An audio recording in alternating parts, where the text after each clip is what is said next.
Alright, good morning to members of the media. Thanks for responding to our invite to this important press conference. It's in effect our official response to the T&Tec statements that would have been made last week. Leading this press conference is Vice President responsible for T&Tec, Comrade Peter Burke, who's no stranger to members of the media. So I'm going to go straight into handing it over to Comrade Burke as he gave this official response to those statements. All right, good morning to members in the media, and thanks for taking up our invitation. We find ourselves in the Owtu this morning compelled to respond to a presentation by the General Manager of T&Tec and his senior executive at the Public Accounts Committee last Wednesday. That intervention by the General Manager was disturbing in many ways. There are four main issues there that the union feels compelled to observe and to bring to your attention.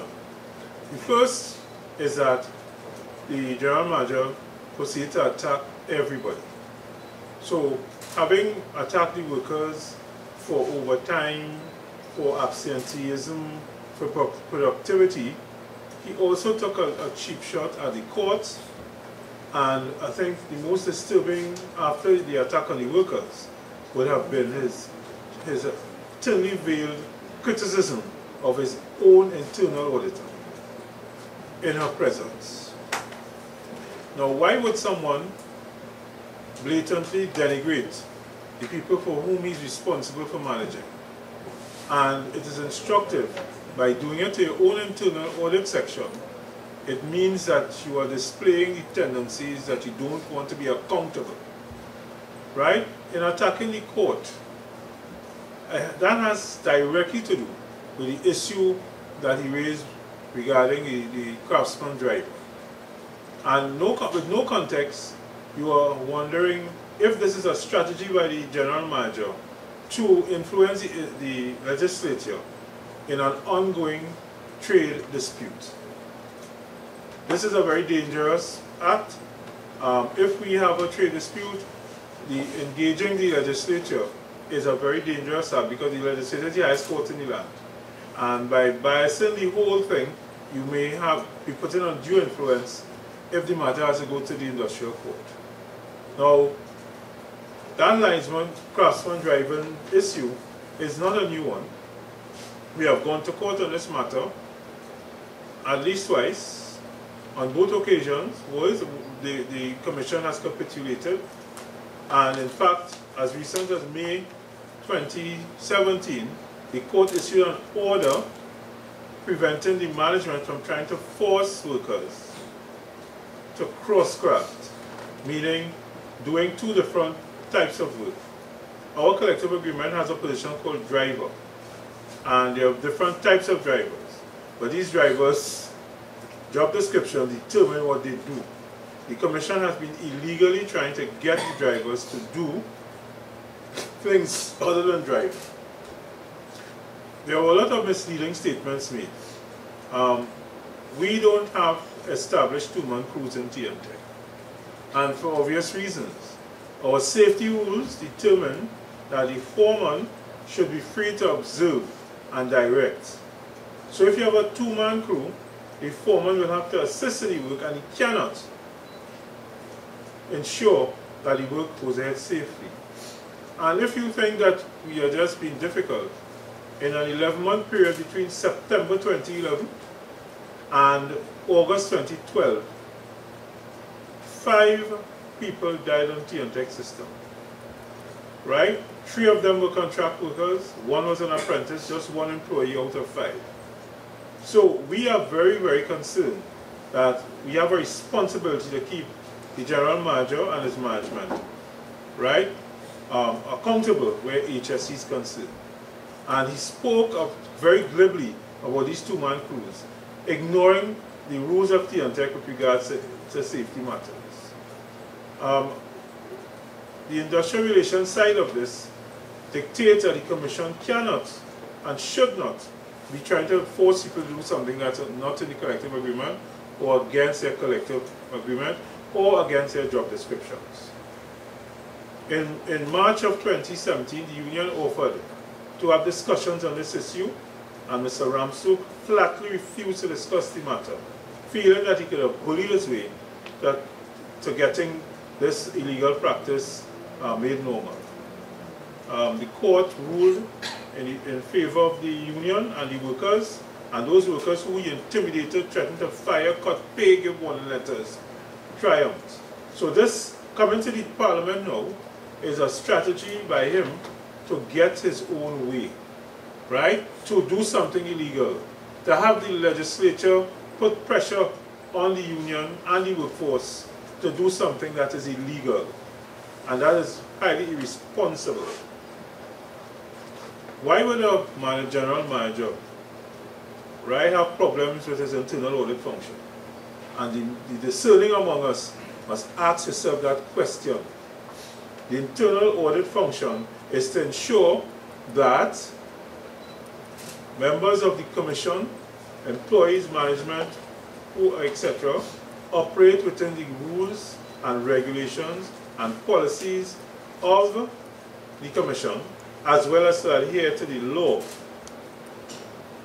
The Internal Audit Department is responsible for ensuring that the governance is our acceptable standard. So anybody attacking the audit section clearly has a problem with adhering to rules and regulations. It stands to reason. And those legislators who are members of the Public Accounts Committee should be asking themselves some fundamental questions about why would a CEO attack his workers and his auditor in public. That's a serious matter. With regards to absenteeism, T&Tec has a severe shortage of field staff. We also have not so severe, but we have a shortage of administrative staff as well. But it is very severe in terms of our field workers. So we're talking linesmen, electricians, cablemen, tree trimmers, etc. For 10 years, the general manager has refused to institute training crews to replace those linesmen that have been retiring and so on. And by doing that, there's a shortage of linesmen to do the normal maintenance and so on. And the only people who benefit from that policy are contractors. Late last year, early this year, the union was able to get training crews, one training crew per area established. Now that's after an absence of more than 10 years. And what happened there was that they reduced the amount even further. So we are saying, based on our research, that since 1980 to now, we have between 40 and 50 less crews than we had in 1980. However, we have twice the amount of customers that we had then. So we have almost 500,000 customers now. In 1980, we had just over 200,000 customers. Right? But yet still we have 40 less. And then he comes and talks about overstaffing and so on. And very, very disappointingly, the chairman, who's an enabler where Mr. Ramsuk is concerned, who does nothing to rein him in, said that talking about trimming fat. There's no fat to trim at T&Tec. We are understaffed, we are underfunded. The last board recognized the hemorrhaging of funds at T&Tec through unnecessary contracting. So they directed the management to establish training for tree trimmers. Now because our vegetation sometimes affect the lines and so on, we have an ongoing tree trimming program. They now call it vegetation management. but fundamentally it's tree trimming. Having an extended training period, which we felt was a little bit too long, but then it will make sense as I go along, they finally put these workers on the job. In one distribution area, there were 2 crews with 1 vehicle. So, every other day, 1 crew did nothing. And this went on for more than a year. T&Tec can't get a second vehicle for a tree trimming crew. That's what they want us to be. After the vehicle was obtained, so you see how much waste, manpower, and inefficiency that is. And they will come down the temerity to come to the public and talk about the lack of productivity. After the second truck was obtained, the workers will go to do tree trimming, and on the same line that they are working, they're finding contractors on the same line. So T&Tec is paying twice to do tree trimming on one line.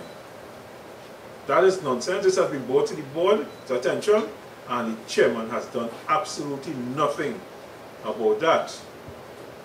Just recently we had to write him and tell him how disappointed we are, because this officer feels that since the beginning of 2017, the leadership of T&Tec has become even worse at industrial relations. And the HR function in the commission is headed directly by the chairman, who is in charge of the HR committee at the board level. And he's not doing anything to ensure that the CEO acts in a responsible manner. We talk productivity. It was the President General himself who insisted that we form a committee to look at productivity in T&Tec. And a subcommittee has been formed, and we are about setting up, a steering committee, has been formed, and we are about setting up some subcommittees to look at areas of legal, finance, the distribution, transmission, ICT, and the like, right? HSE, HR. Because those areas all impact on the productivity of the company. This union is responsible for its members' long-term benefit, and therefore we act responsibly in governance of the state enterprises to which we belong. So when you go to the Public Accounts Committee and give the impression that the workers staying away from home, the workers working overtime, a worker cannot give himself overtime. And I want to overemphasize that. A worker cannot give himself overtime, because overtime has to be issued and approved by management. So the fact that our overtime rates could be as high as 30% means that our management is allowing a lot of non-productive overtime for whatever purpose. In our last settled negotiations, overtime could have been as high as 40% of the back pay.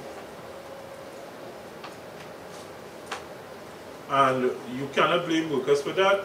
The management is causing overtime to be issued because A, there's a shortage of staff. B, there's a shortage of equipment. I mean, advise that the trucks that we use have hydraulic interface so that you can use hydraulic tools instead of hand tools, which will increase productivity, and the Commission has refused to engage this technology to improve productivity. And that is something that we are going to be pushing going forward.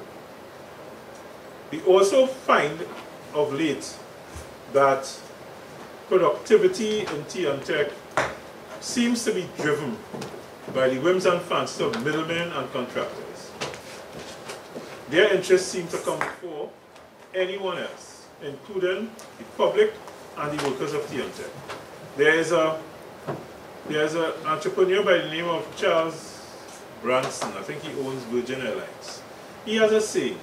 So if I take care of my workers, they will take care of the customers. And it makes sense.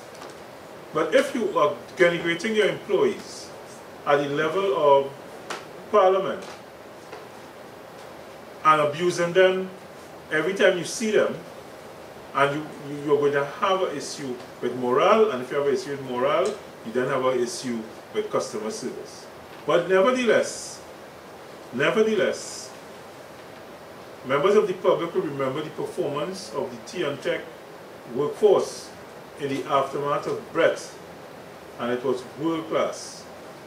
Despite everything, right? The fallout from after Brett, the T&Tec workforce was able to bring people back on supply within days. Look what's happening in Puerto Rico. Yes, it wasn't the same level of cataclysm, but the approach was far more superior in Trinidad than it was in Puerto Rico, which is part of the United States. We have sent crews up the islands, and they have excelled. Grenada, Antigua, right? They have excelled. What is happening here is an attempt by the executive not only to sell these workers short, but to de-skill the workforce. And as I said, the only people that benefit from that is contractors.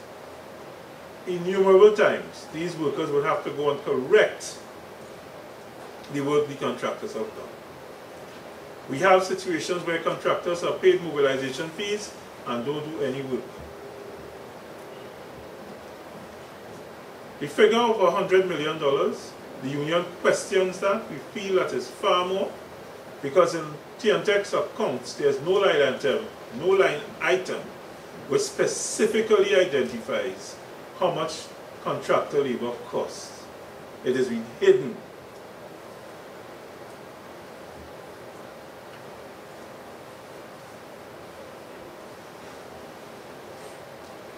In January of 2017, the Commission attempted to send home 200 temporary workers. And the union took very decisive action and saved the workers, they saved these workers from going home. A lot of them would have been working in T&Tec for 4 years in jobs that are necessary. And they wanted to send them home. Coincidentally, those that attempted retrenchment coincided with a debate in Parliament about retrenchment in the state sector. You draw your own conclusions. Right? So we could do the research and you'll see what was going on in Parliament during the same period that they wanted to send these workers home. People are playing political games with state enterprises. And all of us here, all of us in this country will suffer because of that. So, in talking with the board, the union would have raised several matters of governance, several matters of corruption, several matters of illegal contracting out of work, hiring of retirees. Now when you hire a retiree, you not only prevent the upward mobility of a permanent worker, you de-skill the organization because the people who are supposed to be occupying these positions don't garner the experience and skill sets required to serve the company more efficiently. The Commission has been consistently employing retired persons, not for training purposes, but to actually doing the work. We have brought this to the attention of the chairman, and he has done not a thing. We also were quite happy when we heard initially, that is, that there's a civil engineer going to be the chairman of T&Tec. T&Tec has about 133 substations requiring maintenance and about 10 major buildings and a set of sub-offices. Now, if there's ever a need for dedicated facilities management section, there is one. And the chairman has refused to ensure that the management establish a proper facilities management. Now, when you have a proper facilities management department, you have dedicated people to maintain these buildings, you lengthen the life, you have proactive maintenance, preventive maintenance, predictive maintenance, and the plant lasts longer, right? Not to mention all those outside plant transformers and so on, where the distribution people will naturally give that priority instead of maintaining the physical plant buildings and so on. It makes no sense not to establish a facility section. The chairman has refused to do so. We have lost confidence in that chairman. We have lost confidence because he's an enabler of inefficiency by Commission's management. So we brought all these things to his attention in January. He asked us to give him facts. We compiled a report. We had the branches go out there, look at the situation. We compiled a 20-page report, submitted it to the chairman, and that was in March. And as we speak, we have not had a suitable response. We have seen no evidence of the board taking any action to correct the issues that we identified. And that's very, very unfortunate, because you go into the taxpayer and tell them that you're in problems, but you're not doing those internal things that would assist in having the company govern better and produce better. All the proactive measures in that regard has been pursued by the union, and sometimes with great resistance. So we are in a situation where we in the most severe terms condemn the approach of manager and members of his management, and in particular the lack of guidance, policy guidance by the board of T&Tec. Because to make a speech of that nature, or prestige of that nature in the parliament, right? Clearly, a leader who does something like that should not be in charge of the probably arguably the most important utility in the country. He has no confidence or love for his workers. He doesn't want to train them. He doesn't want to replace them, and he will go on national media and criticize them. But what most important to us, coming back to training, the single most expensive asset T&Tec owns at this point in time is the Cove Power Plant in Tobago. Government spent over $500 million in constructing that facility to make our citizens in Tobago self-sufficient in power generation. The Commission has been running that plant as though it's a parlor, and I make no apologies for saying that. We need to have specialist craftsmen maintaining a plant. So you're looking at machinists, fitters, welders, electricians, mechanics. There's a trade school, a training facility in Tobago, which is currently empty. There are no trainees in there. In the whole of the Commission, normally, I pass through the system myself, so you will have over 100, 125 people in training at one time, because the turnover is high, and therefore you need to ensure that you have people trained on the special equipment to ensure efficiency and so on. In Tobago, we have this expensive plant. We have nobody being trained to be mechanics or machinists. And we have been calling on the Commission to reopen that facility, and they have refused to do so. They have refused to do so. We also have asked them to reopen the facility in Port of Spain, right? They have also refused to do so. What they have done is to send a very, very truncated amount of trainees to penal, just 23, and that will not suffice the needs of the Commission going forward, right? We suspected also that this strategy is to ensure that the workforce is de-skilled and facilitate contracting out of work. The people in charge of T&Tec have absolutely no love or T&Tec, no patriotism for the company. And that is proven to be a very destructive policy.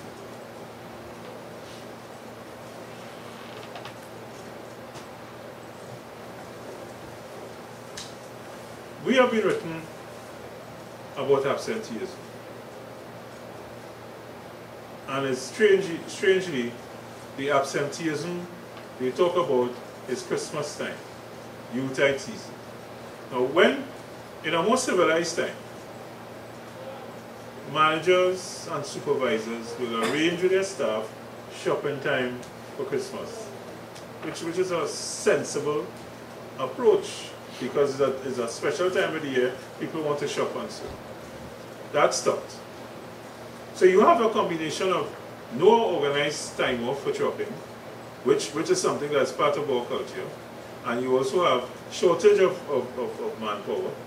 So you can't get leave, workers cannot get annual leave, they complain to me all the time. So people stay to do what they have to do, because the commission has not allowed them to go on leave. Now they wouldn't say that, but they talk about absenteeism. When you have a shortage of staff, high overtime, and people get fatigued, they cannot come to do their regular, sometimes they cannot come out to do their regular work. Because if you work 16 hours, and you have to go to work the next morning, it's unsafe to have a fatigued worker working on our system. It is.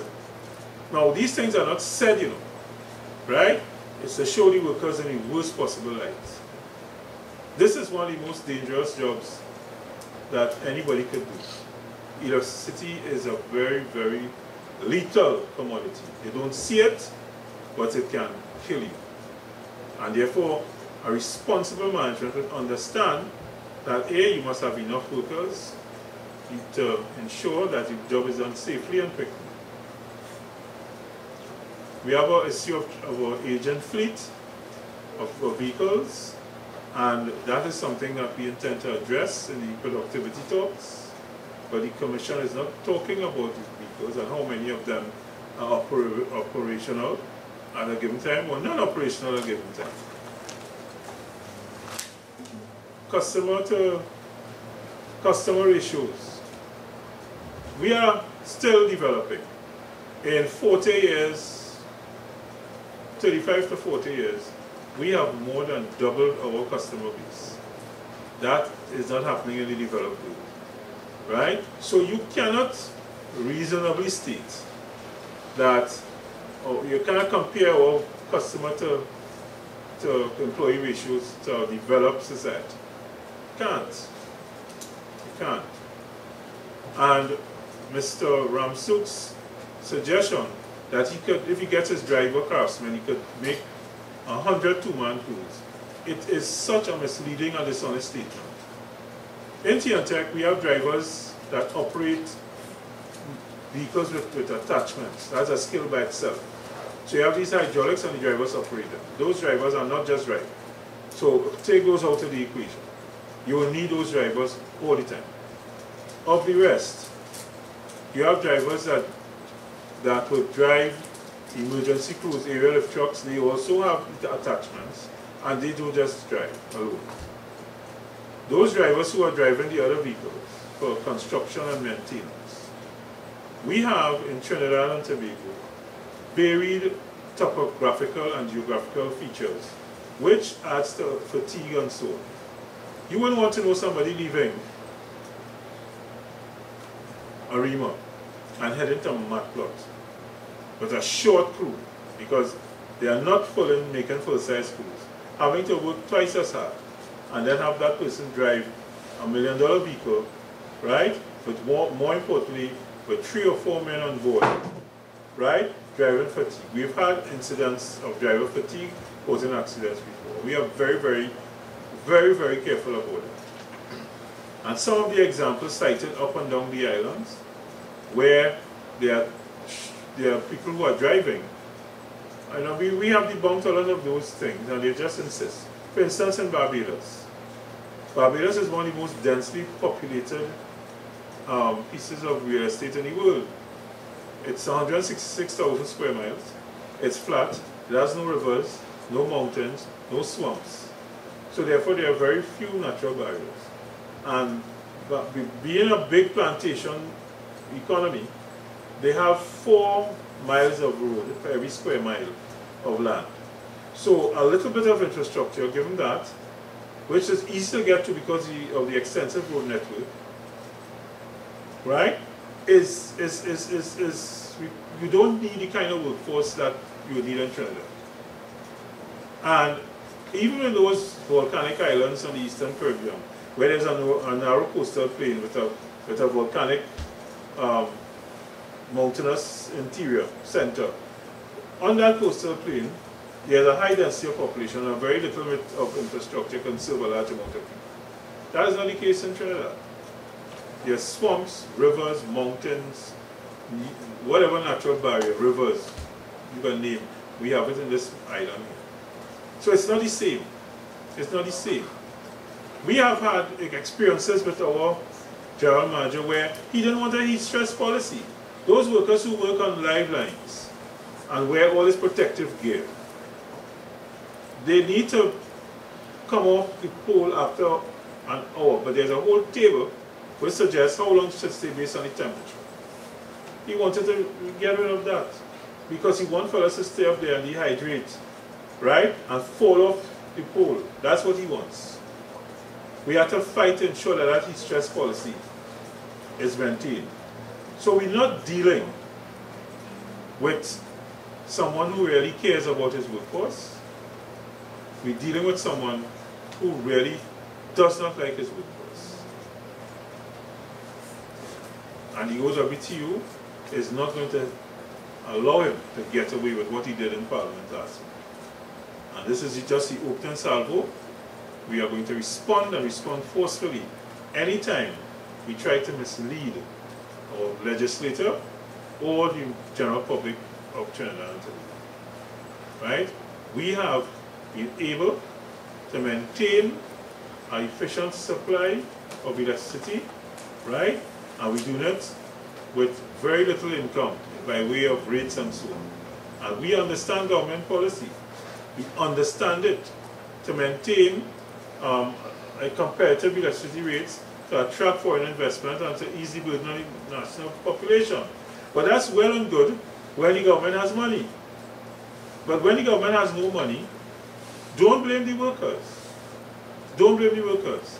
The big ticket item in our expenses is gas. Right? Those of you who don't know, the NGC, all the original assets of the NGC belong to T&Tec. It was sold there to them for $1. NGC became the most profitable indigenous company in the Caribbean, right? With those original assets from T&Tec. T&Tec really supports bulk producers because all of them make profits. All the bulk producers make handsome profits. T&Tec is in a loss position all the time. So we are ensuring that they make money while we lose money. Another issue that the general public may not be aware. T&Tec pays for the gas that these bulk suppliers use. So let's bring it down to the basics. It's like you have a maxi taxi, you pay for it, you give somebody to work, and that person will transport passengers to you.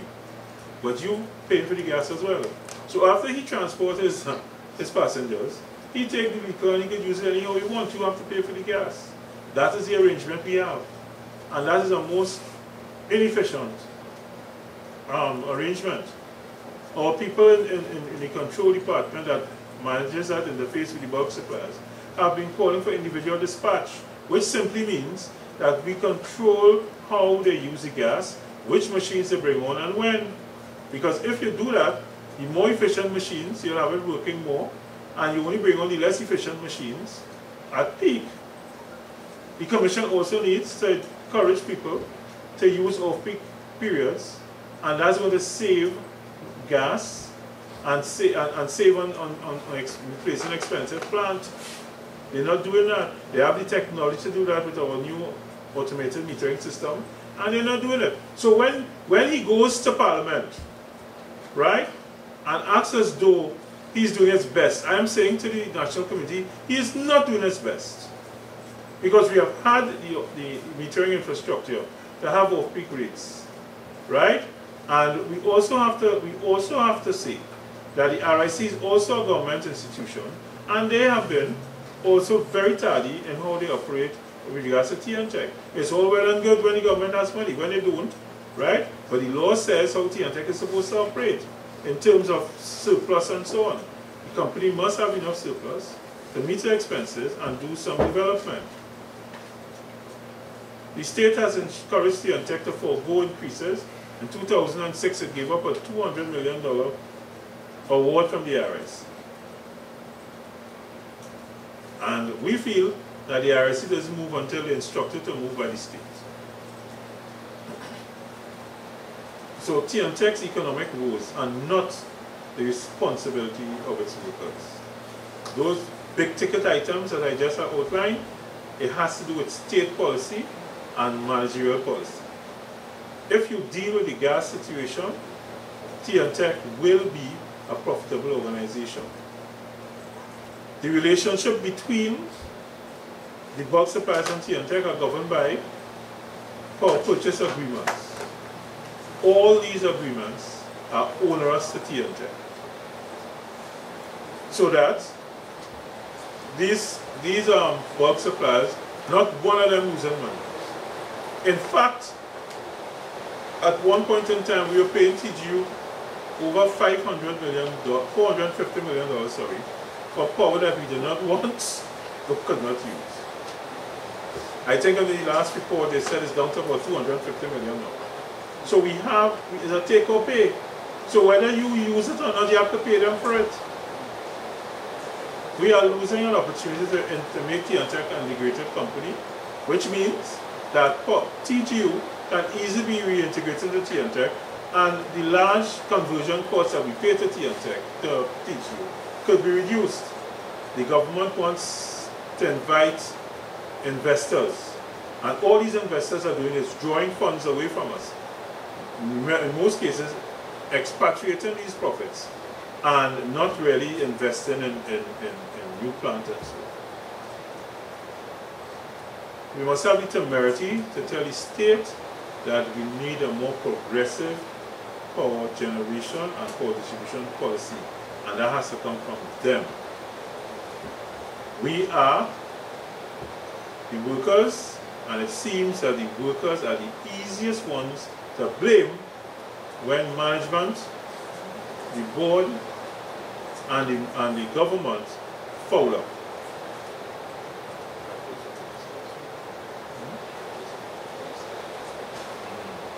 Right?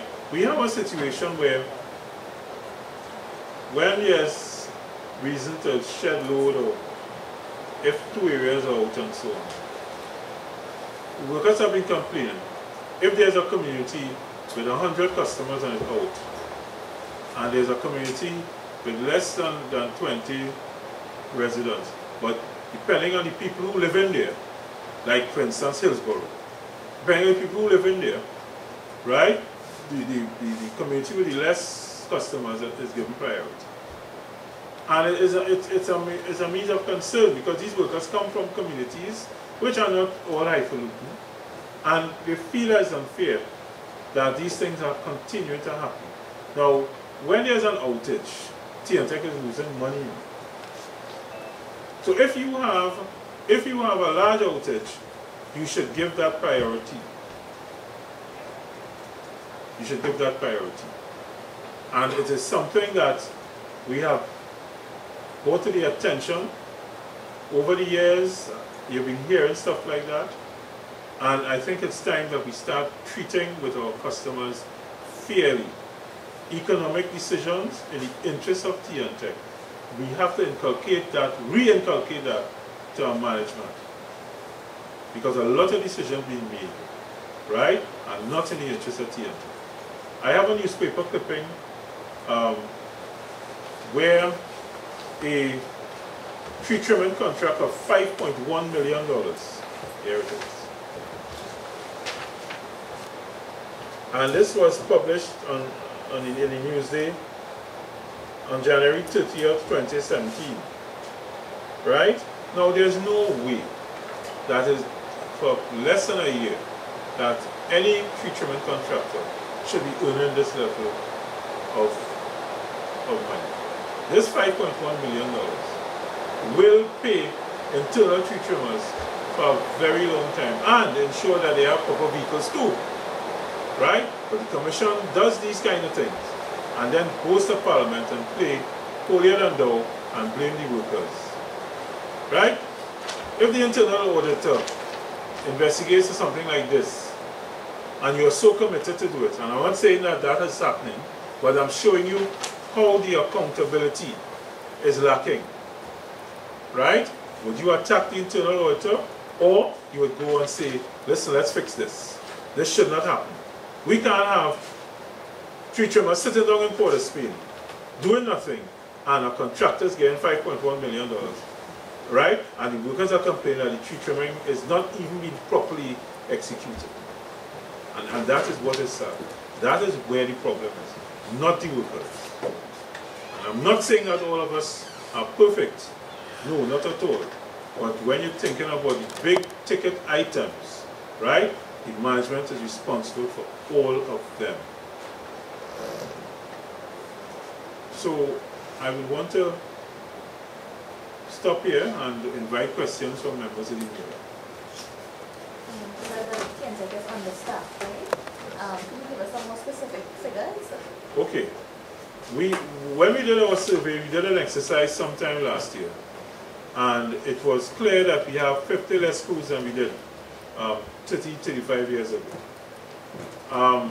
Now, if you take an average crew of a driver, a foreman, and 3 linesmen, that's 5. 250. Let's say 40 crews will be 200 people. Right? At least.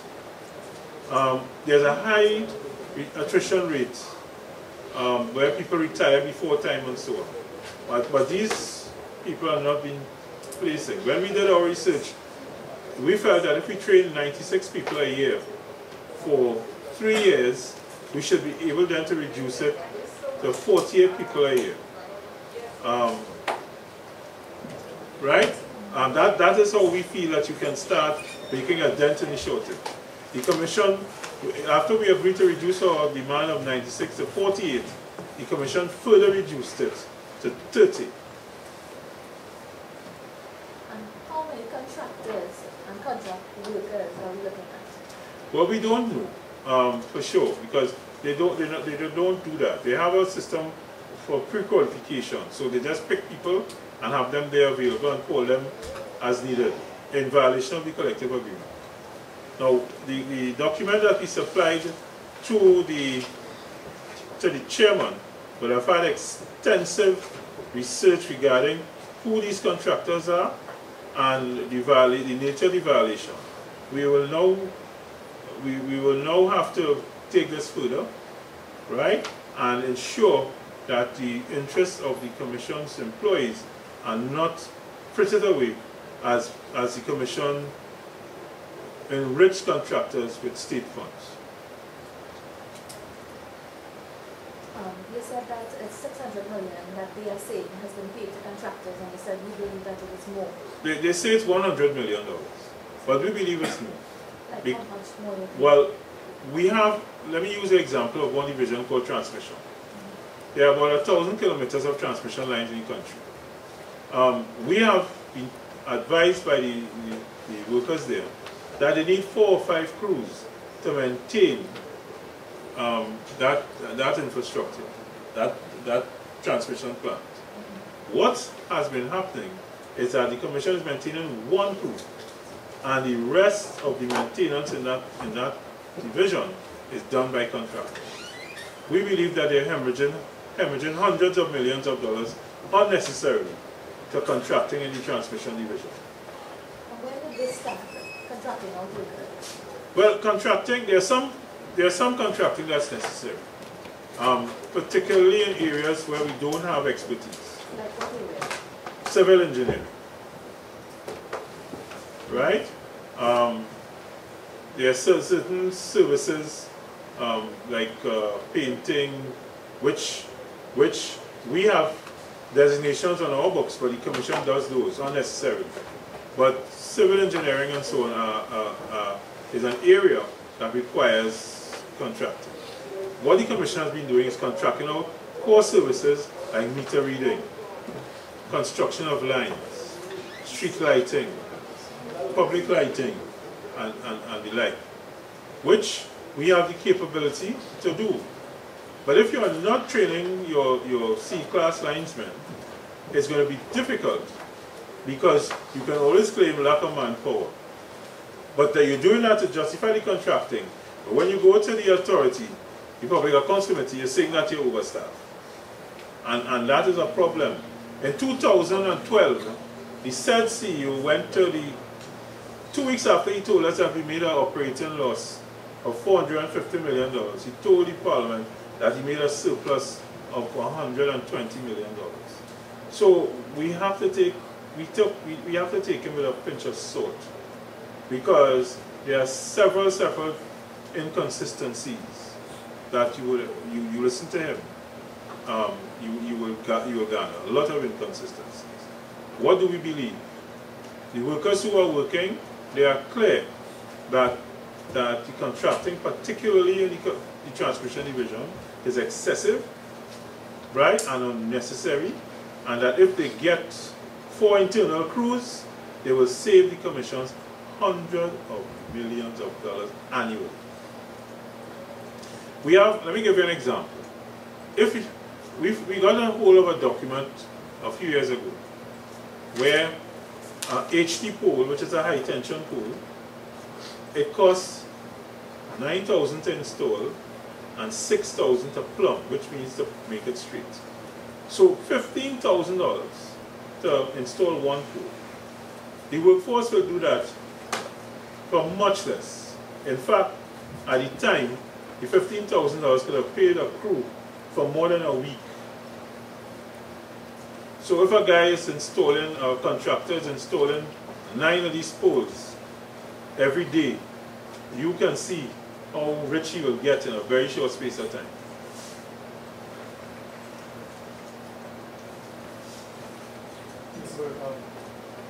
So why do you think was his reason for going for the Public Accounts Committee and saying what he said?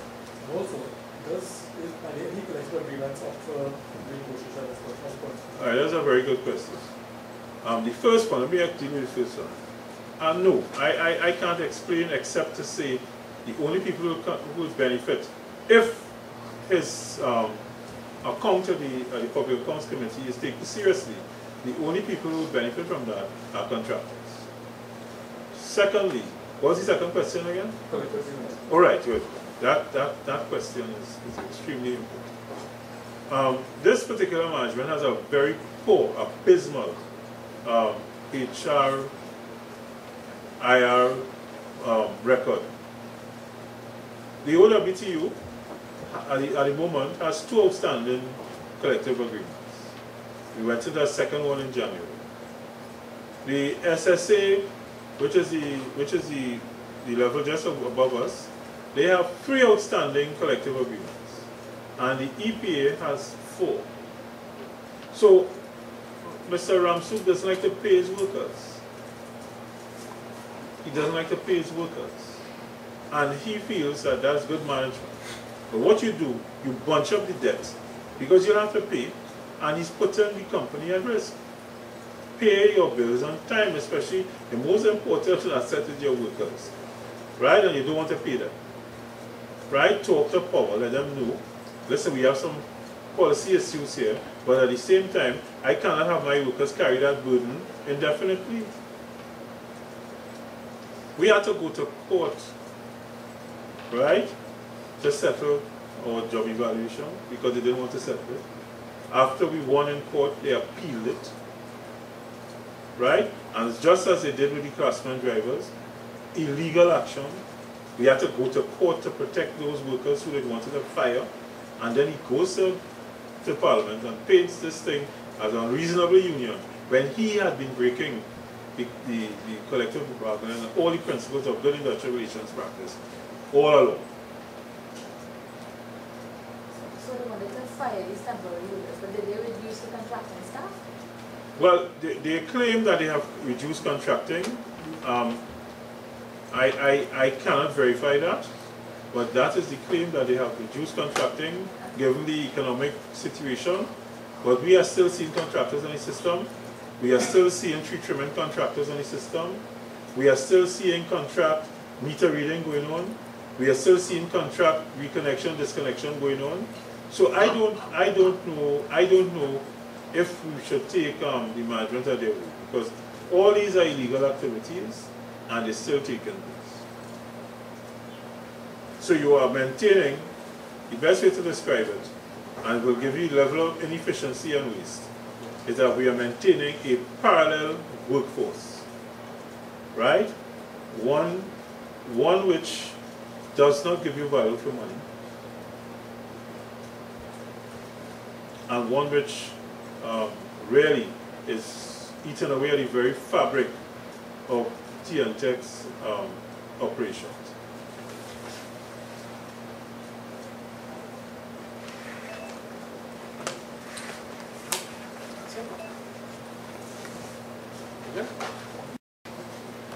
All right, thanks, Comrade Burke. Thanks to the members of the media. I think it was a very comprehensive press conference. A lot of details because we felt it important to really share with Trinidad and Tobago some facts and the truth behind the operations at T&Tec. And I think we would like to close off this press conference by really recognizing the work of the workers of T&Tec who put their lives at risk to ensure that all of Trinidad and Tobago, including the business class, have a reliable supply of electricity. So I'd just like to close off by recognizing those workers. Thank you. T&Tec's workforce as a group? What is? How many workers? Well, we have approximately 3,000 workers. Our bargaining unit has about 2,500 workers. That's permanent staff. We have about 3,000, about 2,800 permanent staff. Currently, we have just over 220 temporary staff in our bargaining unit. I don't think it's a major problem in the other bargaining units. But we brought that down from about 1,200 in 2008, right? So it's down to about 200 now, 220.